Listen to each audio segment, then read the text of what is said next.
ایک دوسری کنڈیشن بیان کر رہا ہے، یعنی پیچھے بیٹا اور بیٹیوں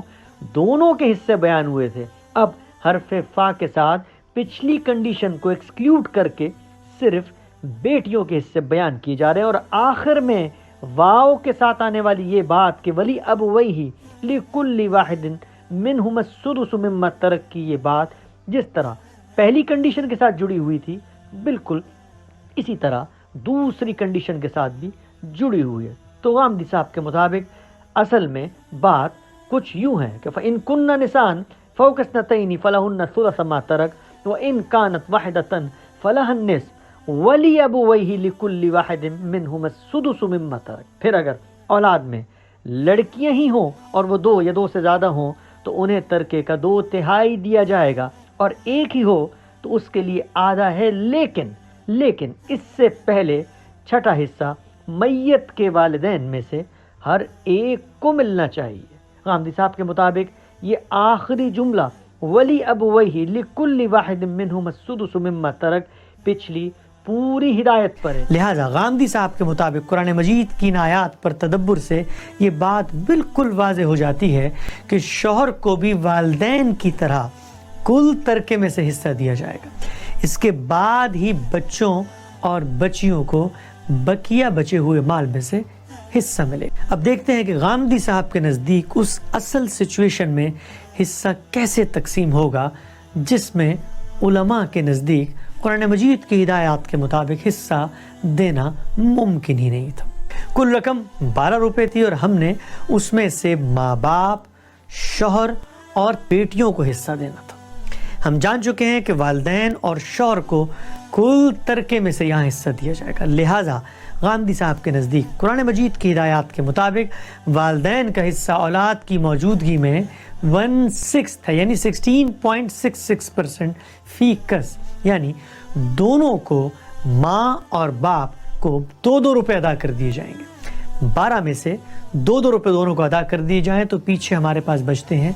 8 روپے۔ اب شوہر کا حصہ ادا کرنا ہے، تو غامدی صاحب کے فہم کے مطابق قرآن مجید نے اولاد کی موجودگی میں شوہر کا جو حصہ بیان کیا ہے وہ بھی کل ترکے میں سے ادا کیا جائے گا، اور وہ ہے کل ترکے کا 1/4 یعنی 25%۔ لہٰذا 12 میں سے ہم 4 روپے والدین کو پہلے ہی ادا کر چکے ہیں، 8 روپے ہمارے پاس بچے ہیں، اس 8 میں سے ہمیں 12 روپے کا 1/4 یعنی 3 روپے شوہر کو ادا کرنے ہیں۔ تو شوہر کا حصہ ادا کرنے کے بعد اب ہمارے پاس پیچھے بچے ہیں 5 روپے۔ غامدی صاحب کے مطابق قرآن مجید نے بتایا ہے کہ اولاد میں صرف بیٹیاں ہی ہوں تو والدین اور شوہر کا حصہ ادا کرنے کے بعد انہیں بقیہ بچے ہوئے مال میں سے حصہ دیا جائے گا۔ گویا اب یہ 5 روپے ہیں جس کا 2/3 یعنی 66.66% ان بچیوں میں تقسیم ہوگا۔ غامدی صاحب کے مطابق یہاں تمام ورثاء کو قرآن مجید کے بیان کردہ حصوں کے مطابق رقم پوری ادا کر دی گئی ہے۔ قرآن نے ماں باپ کو کل رقم کا 1/3 دینے کا حکم دیا گیا تھا، جو دونوں والدین کو 4 روپوں کی صورت میں پوری طرح ادا کر دیا گیا۔